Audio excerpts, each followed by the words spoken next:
Hi guys, happy Sunday. I wanted to take a few minutes to talk to you guys about the whole intermittent fasting that I've been doing, as well as the elimination plan. And just a little backstory.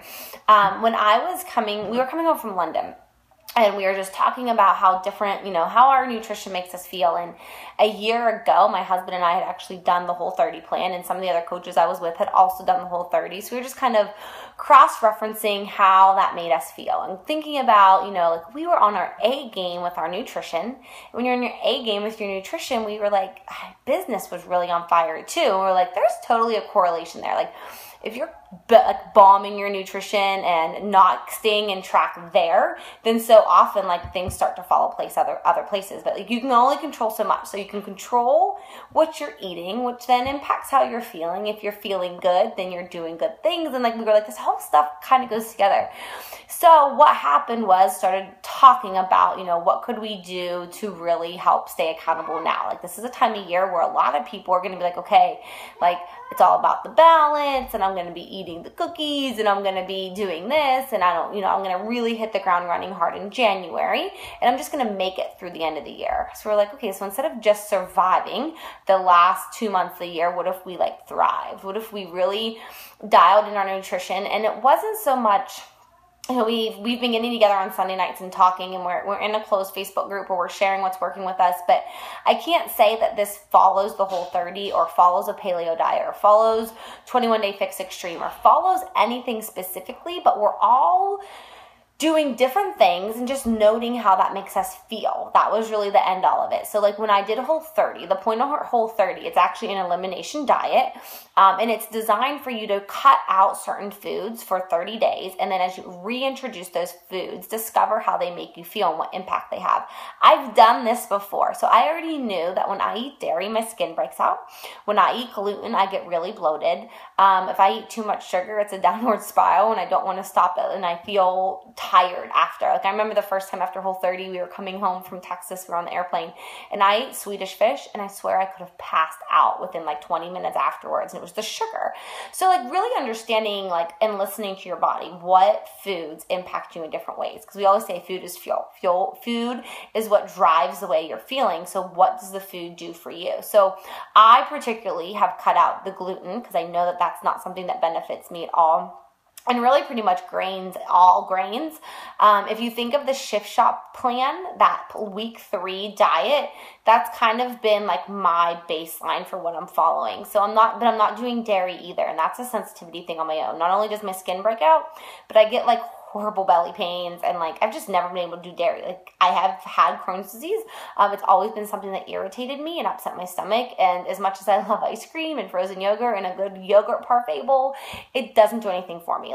Anytime I eat it, I feel awful afterwards. So I knew that I wasn't going to do dairy for these 30 days, and there are some gluten-free things that I like and that I enjoy, but at the same time, I can do okay without grains. I usually just have to increase my fats a little bit, like avocados or nuts or something like that. And then I haven't had a cookie since I started, and is this the end of week 2? I'm trying to think. We go till December 4th. I have to look at a calendar. Where are we? Yeah, so I still have 2. So we're 2 full weeks into this. Yeah, because the first week I just did a Shift Shop plan. The second week is whenever I started using intermittent fasting. And no, I'm not using almond milk. I actually stopped using almond milk last year when I did Whole30.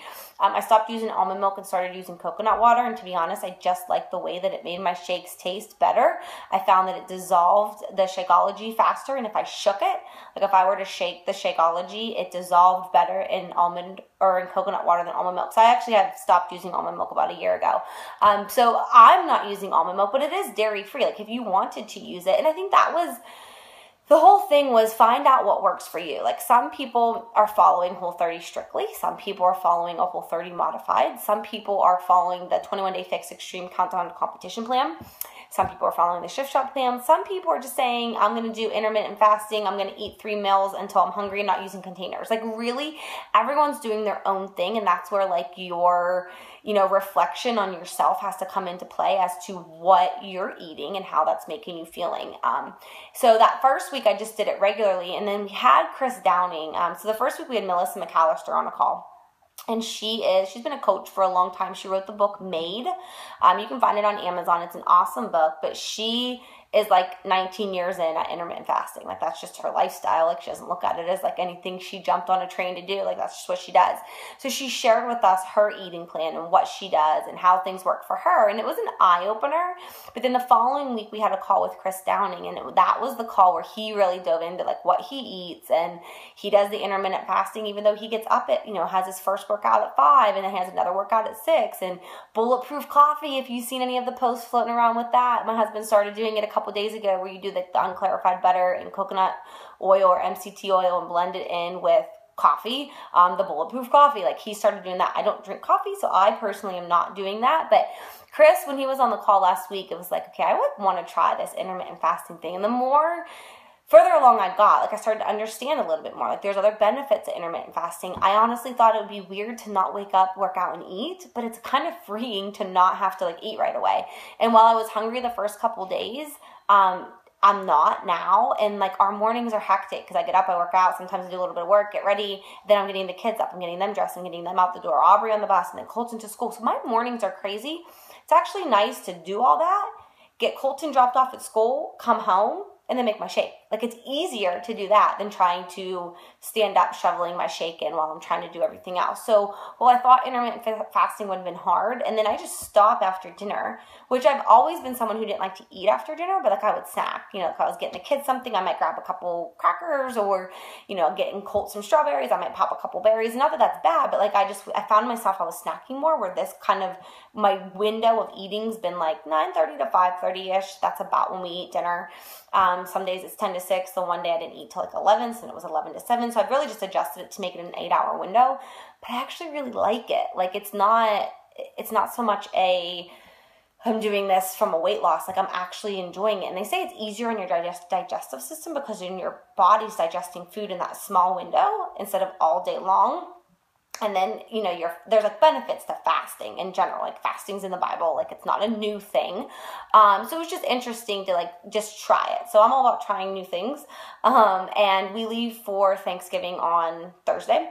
We're going to fly out Thursday morning to go to Texas. So I said to myself, I'm going to give it a good 10 days. Like, I had a whole week. And then I said to my husband, or to my mother-in-law, that I'm doing intermittent fasting. I was like, I actually feel like we can keep this going through, like, while we're there. Like, we can just get up, work out, and just won't eat, break our fast at like 11 or 10 or 11. So I think I'm going to continue it just because I actually enjoy the way it feels. And I am pretty much sticking to the same container. So I used to eat 5 times a day. Like, I would do like a, 6:30, and then like a 9 and a 12, and like a 2:30 or 3, and then dinner. So like, I used to eat 5 times a day, where now it's shorter. Like, I ate this morning at 10, and then as soon as I'm done here, I'm going to eat at 12, and then I'll eat again at 3, and then I'll eat again at like 5:36. So I've shortened it to 4 meals versus 4 versus 5, but I still fit all my containers in. And I will say that, and one of my girlfriends came over last week, and we were talking about it. She's doing it too, and I was like, I do find it more difficult to fit them all in the shorter window. So it's just making bigger meals. Like, last night, I had 2 reds and 2 greens with dinner because that's what was left at the end of the day. And I have found, like, some days it's a little bit over, some days it's under, but for the most part, I'm able to stick to it during that window. Like I said, I never actually like to eat before dinner. I just find myself mindlessly snacking. So this just kind of made me stop mindlessly snacking at night, and then it just makes my breakfast, I'm just kind of missing that first 6:30 meal. Chris did share a little bit with us on the supplements, like, if you drink Recover, that, like, they say about 50 calories will break your fast. So Energize is only 15 calories, so that doesn't technically break your fast. So I still drink my Energize, and then I drink a green tea, and then I'm eating breakfast. I don't quite understand why bulletproof coffee does not break your fast, but they say it doesn't because you're drinking. I think that's the other thing. Like, it's eating, like the act of chewing, that's going to cause your body to think it's like time to eat. So like, no chewing gum during the fasting time. Although I did catch myself last night, like 7:30, I spit a piece of gum, and I was like, I guess I'm not supposed to be doing this. But to be honest, I'm not, like, I am following gluten-free and dairy-free, but like on Thanksgiving, I'm probably going to have something that's not in line with those, but like, I plan on that. So I don't feel like I'm cheating. I don't feel like it's wrong. I don't feel like it's something I have to hide. Like, I'm really just, I'm using my containers as a guide. I'm eating in this intermittent fasting window, and I'm listening to how it's impacting my body, but I'm not like strict on a plan, and I'm finding it actually really freeing. So like if I get my containers in, like that's the point. My goal is to eat in line with those plans, and if it's not to a T and I did my best and I feel good, then that's okay. And something else we did, and I haven't finished filling it out, but it was this 50-hour-a-week sleep challenge. So Katie Ersta had suggested, we're talking about how good we make our food, and you might have seen me talk about this past week, but we talk about how our food impacts our choices, and we want to feel good with what we eat, but like how many of us are short on sleep, and like guilty myself. So that was something that we really focused on this last week, and I started making myself, like I shut down the computer at 10. So like once the kids are in bed, I work from like 9 to 10. The one night I worked until 11, so I just adjusted my time in the morning to get up later, but I'm making myself get 7 hours of sleep because you have to rest. And I know that I am the queen of living off of 4 or 5 hours of interrupted sleep, but after just some health scares myself, I'm like, you know what? Like sleep really matters and it goes a long way.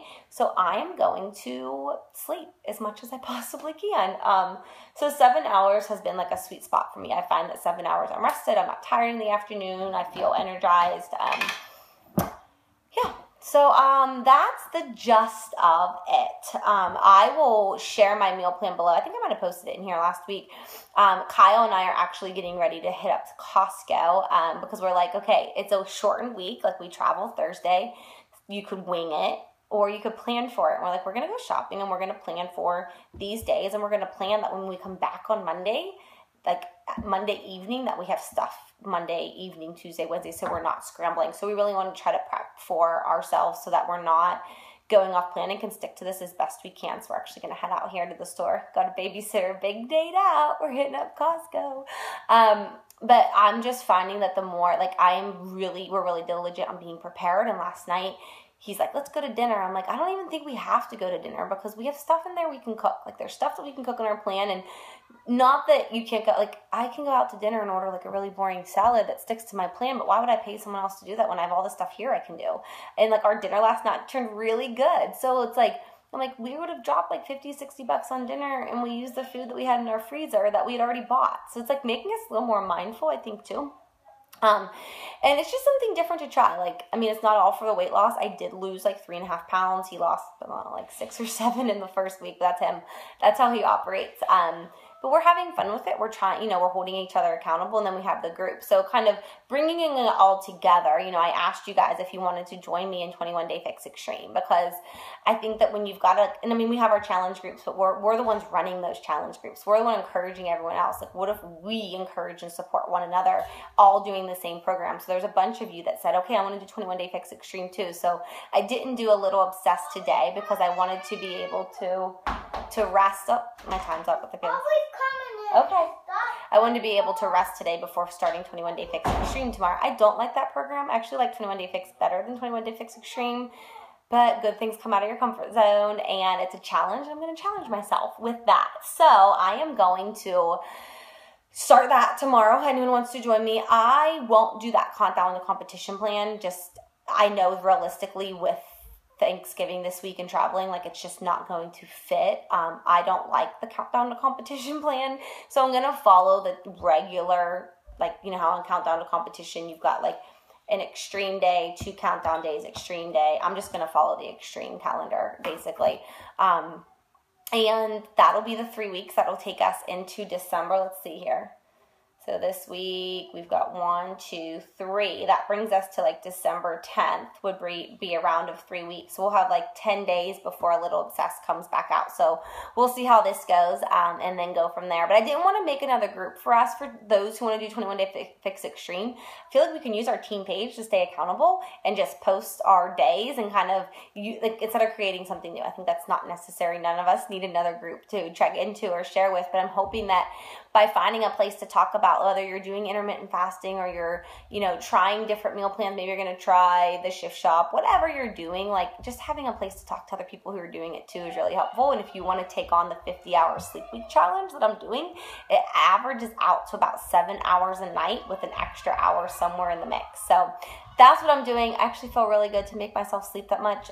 It's caused me to have to put other things on the back burner and be like, okay, that doesn't get done today. It'll get done tomorrow, and that's okay. Like, I have to be a little bit more aware of that, but the sleep is paying off. So I want to encourage you to do the same. If you have questions about what I'm doing or what I'm following or, what we're going to do, just post them below, shoot me a message. But I'm excited to start this with you guys and see, I have found it helpful to try something different and try something new. So I encourage you to do the same. I'm heading to my Costco date with my husband. But if you guys need something, shoot me a message and I'll talk to you soon. Bye.